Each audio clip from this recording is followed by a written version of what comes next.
안녕하십니까. 2016년 대비 커말 1급, 2급 필기 강사 권호석입니다. 자, 이번 시간에는 제가 여러분들한테 두 가지 정보를 드리도록 하겠습니다. 자, 출제 기준 변경 관련된 내용을 정리를 먼저 해드릴게요.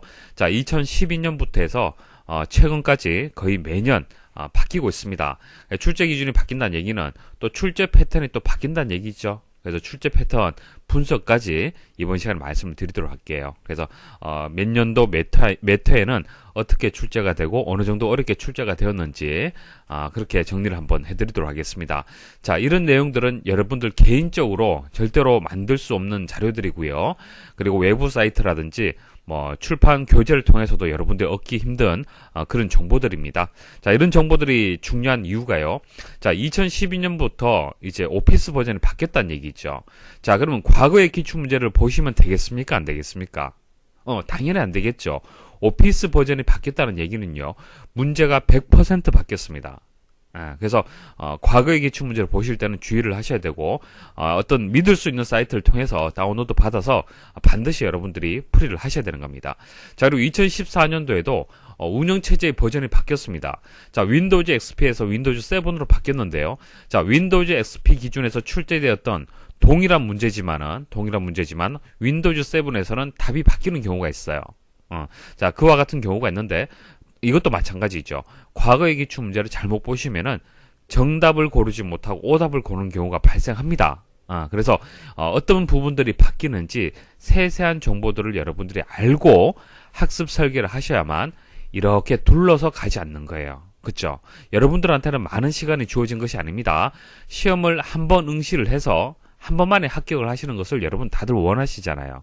그러려면 제대로 된 정보를 여러분들이 알고 그렇게 대비를 하셔야 되는 겁니다. 아시겠죠? 자, 그리고 2015년부터 해서 세부 사항이 개편이 되었어요. 이 부분이 상당히 중요합니다. 자, 2015년부터 해서 시험이 어려워졌어요. 그래서 이 내용들은 제가 상공회의소에 직접 가서 출제 담당자하고 간담회를 했었습니다. 그래서 그 내용들도 같이 정리를 해드리겠습니다. 1급 필기부터 출제 기준 말씀을 드리겠습니다. 자, 기본적으로 여러분들이 알고 계셔야겠죠. 과목은 3개의 과목으로 구성이 되어 있습니다. 컴퓨터 일반은요, 컴퓨터에 대한 전반적인 내용들을 배우는 그런 과목이 되고요. 스프레드시트 일반은요, 자, 엑셀이라는 프로그램을 이용하는 내용이 되겠습니다.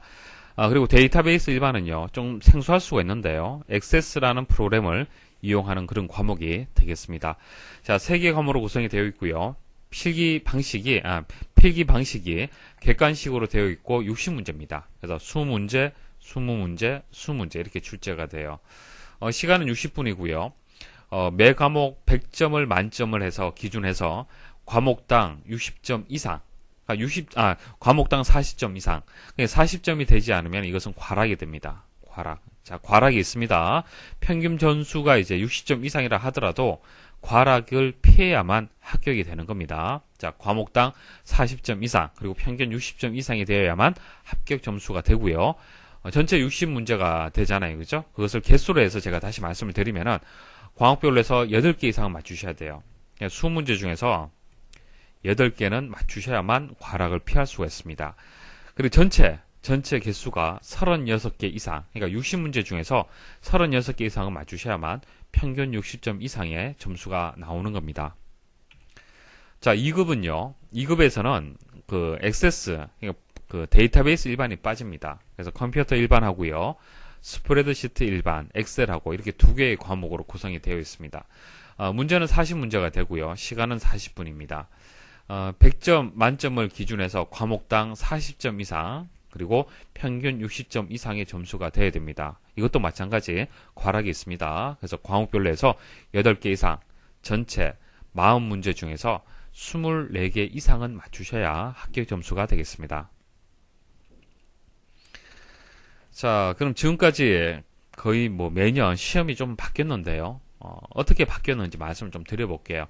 일단 컴퓨터 일반에서 7문제에서 한 8문제가 바뀌었습니다. 1급도 마찬가지, 2급도 마찬가지입니다. PC 운영체제라는 이 파트가 있는데요. 그 파트에 해당되는 내용이 윈도우즈 XP에서 윈도우즈 7, 그러니까 운영체제가 바뀌었습니다. 완전히 내용이 바뀔 수밖에 없겠죠. 그래서 한 7문제에서 8문제가 바뀌었습니다. 그래서 과거의 기출문제 있죠. 윈도우즈 XP 기반으로 출제된 기출문제들 절대로 보시면 안 됩니다. 자, 인터넷상에 예전 기출문제가 돌아다니는 경우가 많은데요. 그거 같은 문제지만 정답 다른 경우 있습니다. 주의를 하셔야 됩니다. 그래서 최근에 이제 문제가 바뀐 내용으로 해서 기출문제를 꼭 보셔야 됩니다. 그래서 저희 사이트라든지 저희가 제공해드린 자료들만 보시면은 문제가 없습니다. 자, 그리고 스프레드시트 일반은요. 이것도 마찬가지죠. 버전이 바뀌었습니다. 자, 엑셀 2007로 바뀌었죠. 그래서 20문제에서 20문제 모두 변경이 되었다라고 보시면 됩니다. 완전 버전이 바뀌었기 때문에 그래요. 그래서 메뉴 위치라든지 이름, 프로그램 사용법, 기능 이런 것들이 바뀌고요. 또 중요한 것이 함수가 추가가 되었어요. 함수. 기존 문제에서 없던 함수들이 추가가 되었습니다. 자, 엑셀이 그 3개 과목 중에서 가장 중요합니다. 2급에서도 중요하고요. 1급에서도 중요합니다. 왜냐하면은 엑셀이 가장 어려워요.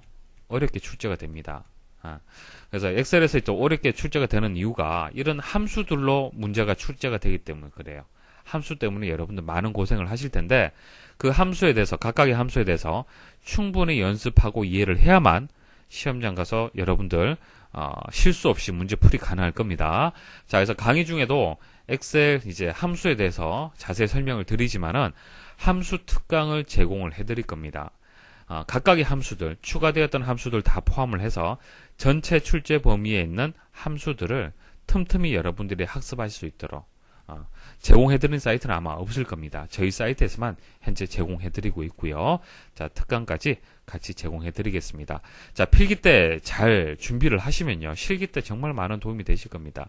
필기 합격하시고 다시 실기 들어가서 엑셀 다시 공부를 해야 되는데 필기 때 꼼꼼하게 학습을 하시면요.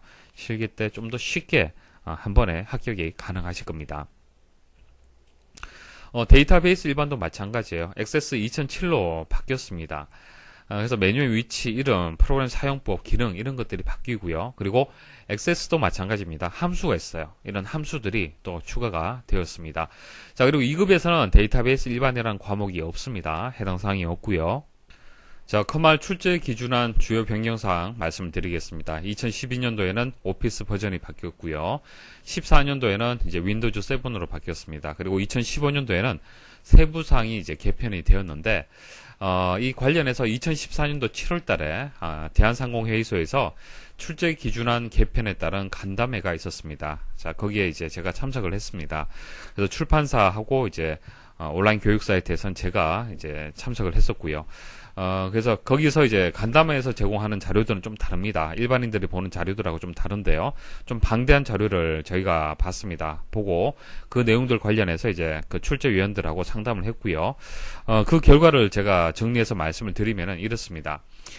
필기 같은 경우에는 세부 항목 그리고 세세 항목이 편입이 되었다. 그리고 모바일 기기 관련된 용어가 추가가 되고요. 개인정보 보호 관련된 내용이 추가가 되었다. 자, 그런데 세부 항목하고 세세 항목 편입이 되었다. 이 내용을 자세히 분석을 해보면요. 그냥 그 어떤 항목의 위치 변경 정도만 여러분들 그렇게 됐다라고 이해를 하시면 돼요. 그러니까 새로운 내용이 추가되었다기보다도 위치가 바뀌었다. 파트가 좀 바뀌었다라는 정도 이해를 하시면 됩니다. 자, 그리고 모바일 기기하고 개인정보 관련된 용어들, 새로운 용어들이 지금 출제가 되고 있습니다. 새로운 용어들이 출제가 되고 있는데, 자, 사실 근데 이 용어들은 한 문제에서 한 2문제 정도 영향을 미칠 수가 있어요. 근데 전체적인 이제 합격, 불합격에 큰 영향을 주지는 않을 겁니다. 그래서 별도로 모바일 기기라든지 개인정보 관련된 용어를 따로 공부할 필요는 없어요. 기존에 공부했던 내용들 그대로 보시면 되고, 그리고 2015년도 1회 때, 그리고 2회 때 출제되는 문제들은 제가 보기 있죠. 4개의 보기. 4개의 보기를 꼼꼼하게 용어들을 다 설명을 드리고 있어요. 그래서 그 용어들이 다음에 또 출제가 될 겁니다.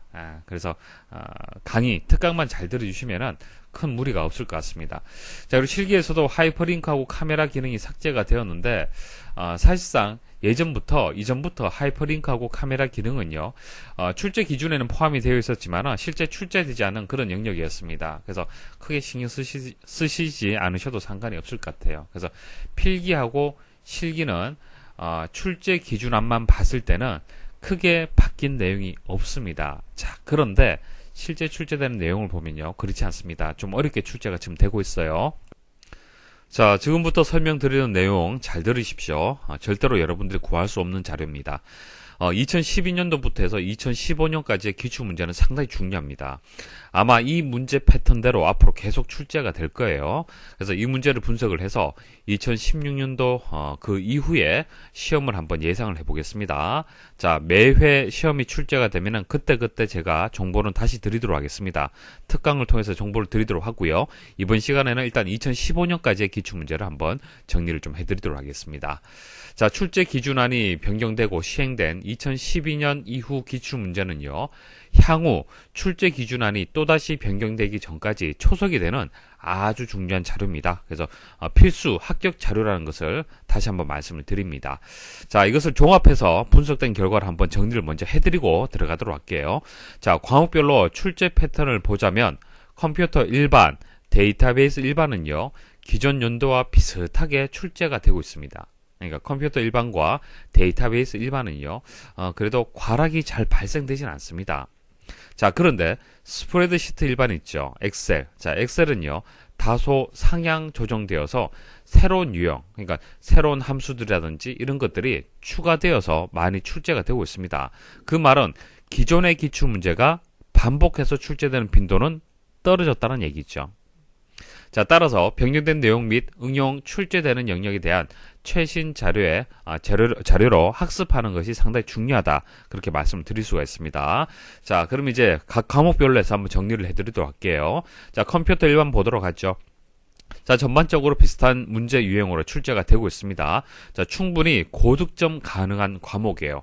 자, 평균 점수를 올릴 수 있는 그런 과목이 되겠습니다. 자, 2012년도에는 조금 어렵게 출제가 되었어요.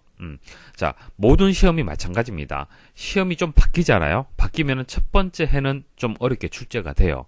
출제가 조금 어렵게 되다가 이제 난이도를 조절하는 단계로 들어가는 겁니다. 그래서 그 다음 회차는 조금 더 쉽게 출제가 또 될 수가 있습니다. 그래서 2012년도에는 전반적으로 어렵게 출제가 되었어요.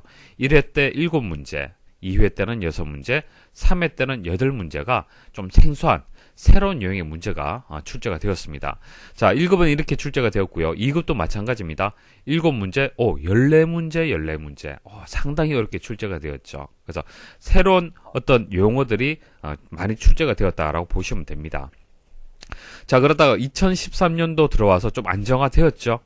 2014년도도 크게 많이 어렵지는 않았는데 2급에서 조금 어려웠네요. 자, 그리고 2015년도 들어와서 1회 때 조금 바뀌면서 세세 항목이 바뀌면서 첫 해는 상당히 어렵게 출제가 되었습니다. 그러다가 다시 안정적으로 좀 출제가 되고 있는 상황입니다. 자, 2급도 마찬가지죠. 자, 현재는 무난하게 출제가 되고 있습니다. 그렇기 때문에 고득점을 얻을 수 있는 그런 이제 과목이다. 그렇게 보시면 됩니다. 자, 그리고 아주 중요한 스프레드시트 일반 설명을 드리겠습니다. 자, 이 과목 때문에 불합격하는 경우가 발생할 수 있습니다. 잘 들으십시오. 자, 오피스 버전이 2012년도에 바뀌었기 때문에 첫 해가 되는 시험에서는 상당히 어렵게 출제가 되었습니다. 자, 20문제 중에서 17문제가 새로운 유형이 출제가 되었어요. 당연히 오피스 버전이 바뀌었기 때문에 이제 거의 100%에 가까운 문제들이 다 바뀌었다라고 보셔야 됩니다. 자, 2급도 마찬가지죠. 상당히 어렵게 출제가 되었습니다. 자, 그러다가 이제 2013년도 들어와서 조금 안정을 찾았어요. 그렇지만 그래도 거의 반에 가까운 문제들이 어렵게 출제가 되고 있는 시점이었습니다. 자, 2014년도 조금 안정화되었지만 그래도 어렵게 출제가 된다는 얘기예요. 그리고 2015년도 들어와서 약간 패턴이 바뀌었어요. 새로운 함수들이 출제되기 시작을 했습니다. 그래서 12문제, 8문제, 6문제, 2급에서도 상당히 어렵게 출제가 되고 있죠. 그래서 스프레드시트 일반은요, 여러분들이 학습을 하실 때 실습이 동반되어서 이해 위주로 학습하는 것이 중요합니다. 자, 어차피 우리 실기 들어가서 또 공부할 내용들이에요. 그렇기 때문에 필기 공부하실 때 가급적이면은 실습을 하면서 이해를 하시는 게 좋습니다. 자, 물론 제가 강의 중에 실습을 하면서 설명을 드릴 겁니다. 하지만 이해가 안 된다. 자, 그런 분들은 스스로 한번 실습할 필요가 있다는 얘기예요. 아시겠죠? 그래야만 40점 이하의 과락을 여러분들 피할 수가 있습니다. 스프레드시트 일반에서 과락만 피하면 합격이다라고 보시면 되는 거예요. 그래서 뭐 전체적으로 출제되는 이제 그 유형들을 분석을 제가 했는데, 하니까 함수들이 이제 추가되어서 출제가 되고 있고요. 그리고 차트 영역에서 새로운 유형들의 문제들이 다수 출제가 되고 있습니다. 자, 물론 이런 내용들은 강의 중에 다 포함을 해서 지금 제작을 했습니다. 자, 그리고 데이터베이스 일반 한번 보도록 하죠. 자, 데이터베이스 일반은 2012년도에 조금 어렵게 출제가 되다가 그 다음은 무난하게 좀 출제가 되고 있죠. 자, 2급에서는 해당 사항이 없습니다. 데이터베이스 일반은 1급만 해당 사항이 있습니다. 그래서 데이터베이스 일반은요, 오피스 버전이 바뀐다 하더라도 크게 바뀌지 않아요. 프로그램은 바뀌지만 내용은 크게 바뀌지 않습니다. 그렇기 때문에 시험은 무난하게 출제가 돼요. 데이터베이스 일반은 그렇게 어렵지는 않습니다. 그래서 기존 유형과 비슷하게 지금 출제가 되고 있고요. 앞으로도 무난하게 출제가 될 겁니다. 자, 하지만 데이터베이스 프로그램은 생소한 내용이죠. 여러분들이 데이터베이스를 직접적으로 다루는 경우는 잘 없습니다. 그래서 개념 잡는 것이 상당히 중요해요. 개념만 잘 잡으시면은 문제를 응용해서 풀이를 할 수가 있습니다. 그런 힘을 여러분들 키울 수가 있어요. 그래서 개념 정립 후에 문제를 본다라면은 고득점이 가능한 그런 과목이 되겠습니다. 자, 물론 강의는 이해 위주로 해서 개념을 잡을 수 있도록 그렇게 진행이 될 겁니다. 자, 이제 제가 설명드릴 내용들은 다 말씀을 드렸습니다. 다 말씀을 드렸고요. 기타 뭐 몇 가지를 정리를 좀 해드릴게요. 금방 말씀드렸다시피 합격, 불합격의 중요한 부분이 과목이 스프레드시트 일반입니다. 과락 주의를 하십시오. 계속 강조드립니다. 자, 그리고 2007 윈도우즈 7 기출문제 풀이 잘 하셔야겠죠. 자, 오피스 버전하고 운영체제 버전이 바뀌었습니다. 과거 기출문제 절대로 보시면 안 돼요. 자, 그리고 저는 초보자 그리고 개념 이해 위주로 해서 강의를 진행을 할 겁니다. 필기 때 배웠던 내용들이 실기 때 또 그대로 출제가 됩니다. 물론 실기 방식하고 필기 방식은 다르지만 배웠던 내용들은 그대로 나옵니다. 그쵸? 자, 그래서 필기 때 가급적 이러면 제가 마우스로 클릭을 한 번 해야 되는지 두 번 해야 되는지, 초보자이신 분들은 오피스를 잘 사용을 못 하신 분들이 많으실 겁니다. 그래서 그런 분들을 제가 앞에서 설명을 한다라고 생각을 하고요. 아주 쉽게 개념 이해 위주로 해서 제가 설명을 드릴 겁니다. 자, 이렇게 설명을 드리면요, 필기 합격도 많은 도움이 되겠지만은 실기까지 준비가 되실 거예요. 자, 그리고 마지막으로 정시 시험이 있고 상시 시험이 있습니다. 뭐 자세한 것은 또 다음 강의에서 또 말씀을 드릴 건데요. 정시는 1년에 3번 있고요. 상시는 한 달에 한 4번 정도 시험이 있습니다. 그래서 대부분 상시 시험을 보실 겁니다. 근데 정시하고 상시하고 시험 방식이 다른 게, 정시는 여러분들이 익숙한 방식인 시험지를 가지고 문제를 풀이하는 방식이에요. 그러니까 시험지가 주어집니다. 그러면 거기서 필기도 하면서 계산도 하면서 문제를 풀 수가 있습니다. 하지만 상시 같은 경우에는 시험지가 없어요. CBT 방식입니다. 컴퓨터 모니터로 문제를 풀이를 해야 됩니다. 그래서 눈으로 풀이를 해야 돼요. 눈으로. 펜으로 필기를 할 수가 없다는 얘기입니다. 그죠? 그렇기 때문에 문제 풀이가 더 까다로워요. 그래서 좀 어렵다라고 보셔야 되는데, 그래서 학습을 어떻게 하냐면은, 일단 강의 듣고 공부를 하실 때는요, 필기도 열심히 하시고 그렇게 공부를 하십시오. 근데 마지막에 기출풀이 할 때는 대부분 상시를 응시를 하시기 때문에 CBT 프로그램을 저희가 제공을 해드립니다. CBT 프로그램을 제공해드리면은 모니터로 문제를 푸는 것을 마지막에는 한 번은 연습하고 가셔야 돼요. 그 느낌이 다릅니다. 시험지에 필기하면서 문제 풀이하는 거고요, 모니터로 그냥 눈으로 보면서 문제 풀이하는 거는요, 완전히 다릅니다. 조금 연습하고 가셔야 돼요. 아시겠죠? 자, 이렇게 해서 이제 설명드릴 내용도 다 말씀을 드렸습니다. 다 말씀을 드렸는데, 이거 하나만 기억을 하십시오. 지금까지 말씀드렸던 내용들 강의 중에 다 녹여서 말씀을 드릴 겁니다. 모르셔도 됩니다. 모르셔도 되는데요. 자기정에 대해서 막연한 두려움, 걱정은 버리십시오. 자신감 가지시고 제가 설명드리는 대로 강의만 따라오시면요, 누구나 합격을 할 수 있습니다. 아시겠습니까? 자, 걱정은 버리시고 이제 할 수 있다라는 자신감 가지시고 다음 강의 이어서 계속 들어주시면 되겠습니다. 강의 들으신다고 수고 많이 하셨습니다.